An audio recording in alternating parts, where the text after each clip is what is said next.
Once there was a woman called Rebecca. You don't need to know very much about Rebecca apart from the fact that she'd always been a dreamer, always had her head lost in the clouds, contemplating the mysteries of life. However, lately, she'd been feeling a little weary, as though the magic of the world had faded away. One day, as Rebecca wandered through the streets of her hometown, she came across a beautiful old Victorian house for sale. This house was charming, a mixture of faded grandeur and elegant decay, with creeping ivy up its walls and a garden that was overrun with wildflowers. For some reason, Rebecca felt inexplicably drawn to this house, as though it perhaps held the answers to the big questions that she had been asking herself. Looking at it, she felt safe, and she decided in that moment to buy it. She was lucky enough to have some savings, and she knew it was a bold move.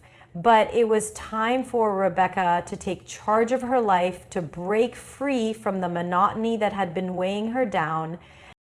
It wasn't long until she had moved in, and Rebecca felt something beautiful about this decision. Every day she would explore the house, which was filled with nooks and crannies and even secret passageways to fuel Rebecca's imagination. However, the most intriguing discovery was made in the attic. One summer afternoon, as Rebecca climbed the creaky stairs to the top floor, she came across a massive antique wardrobe nestled in the corner.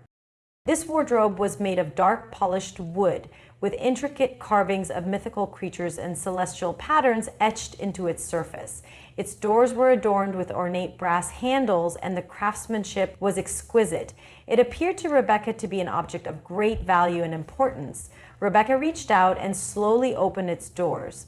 The interior was amazing, lined with luxurious dark purple velvet that seemed to shimmer in the dim attic light. It was so beautiful and so big, and she felt so safe, but Rebecca felt compelled to step inside the wardrobe. As she did, a light came on inside the wardrobe, which seemed to be shining upon another door in the back of the wardrobe. Rebecca pushed this second door and couldn't quite believe what happened next. As she pushed the door, it swung open with a soft creak, revealing not the wall behind the wardrobe, but a breathtaking landscape Rebecca had never seen before. She saw rolling hills, lush vineyards, beautiful olive groves, and the sun shone brightly overhead. Whitewashed buildings with terracotta roofs dotted the landscape, while in the distance, the crystal clear waters of what looked like the Mediterranean Sea sparkled. Rebecca felt the warmth of the late afternoon sun on her skin and the gentle breeze carrying the scent of blooming flowers and fragrant herbs. She stepped out of the wardrobe and into this enchanting place. She walked along a beach, the calming waters of the sea adding to her feeling of safety. Soon she found herself in a bustling marketplace. In this moment, Rebecca realized she was not in her time. She looked towards a big building on a hill. It looked familiar. She realized she was indeed in ancient Greece, and the building that she was looking at was a freshly built Parthenon. She looked around and marveled at the vibrant atmosphere of this different time. In some ways, she was struck by the normality of it all. She was in a different time, but people are people, she thought. But on the other hand, this was deeply fascinating. She saw an older man sitting on the steps of a temple. He looked wise, serene, and he was dressed simply in a tunic with a long white beard and piercing blue eyes that seemed to see right through her. Intrigued, Rebecca struck up a conversation with the man, and as they spoke, something about him reminded her of a college course she took once. She realized that she was talking to none other than the famous Stoic philosopher Zeno of Citium. In the presence of this man, Rebecca felt so at peace.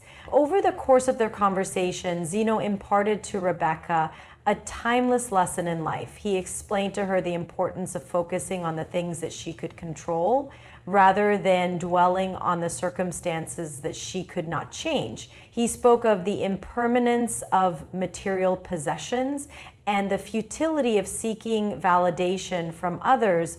Life is like a river, Zeno told her. It constantly flows and changes, and if you try to grasp the water, it will only slip through your fingers. But if you accept the flow and adapt to its course, you will find peace. Rebecca listened intently, absorbing every word.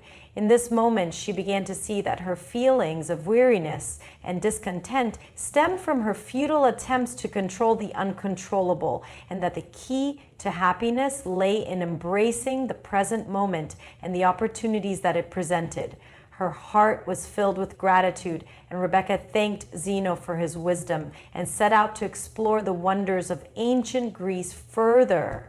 She visited the magnificent Parthenon, marveling at its towering columns, and strolled through the beautiful gardens of the Academy, where the great philosophers gathered to discuss their ideas.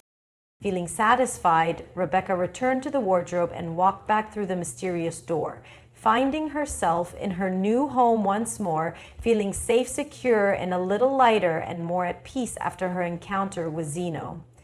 The next night, her curiosity piqued, Rebecca decided to see where the door would take her this time. As she stepped through the wardrobe, she was once again transported to a different time and place. This time, she found herself standing on the banks of a mighty river. She looked around her, not completely sure of where she was, but always feeling safe.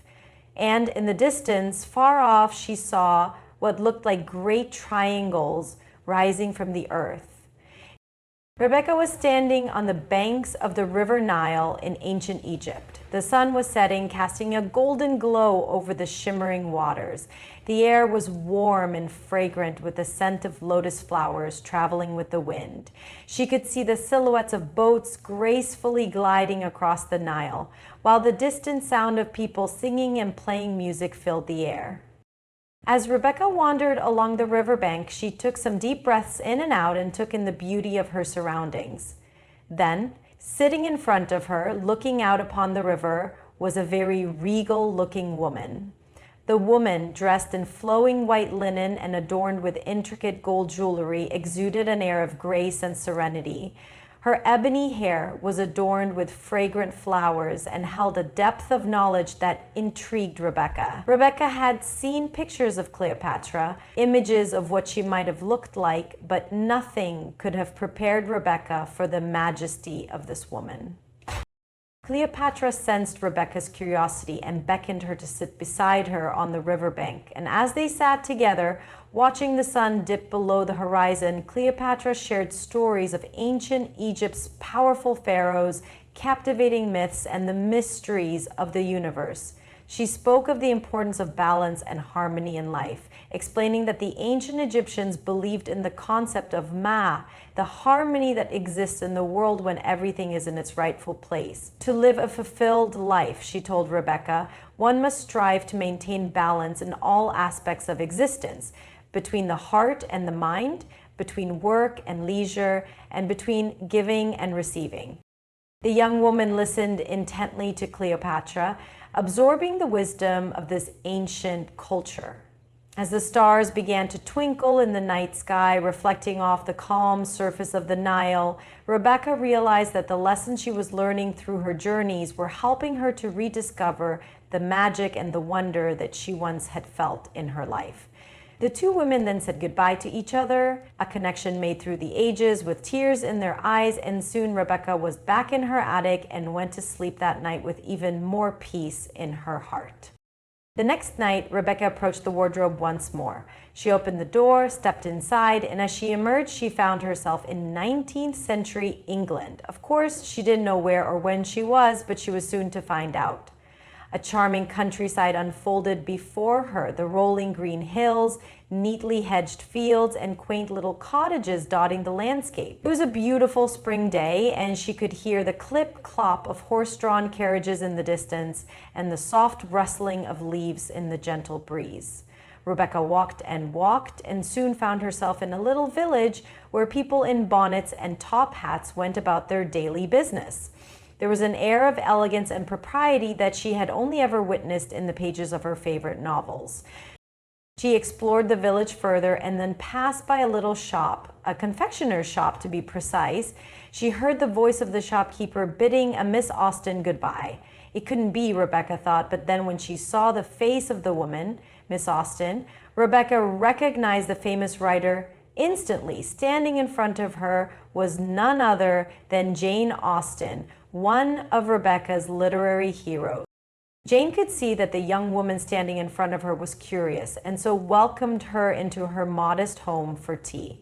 And so it was that, over steaming cups of tea and plates of delicious biscuits, the two women engaged in conversation, discussing the nuances of life, love, and society in 19th century England.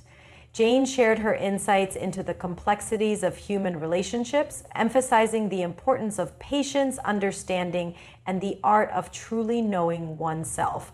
She spoke of the balance between practicality and romantic ideas, as well as the significance of having a sense of humor as we navigate life's challenges. Rebecca absorbed every word, feeling deeply connected with the brilliant author. In that moment, she realized that the stories she had read and cherished were not only reflections of the world in which they were written, but also timeless lessons that transcended the boundaries of time and place.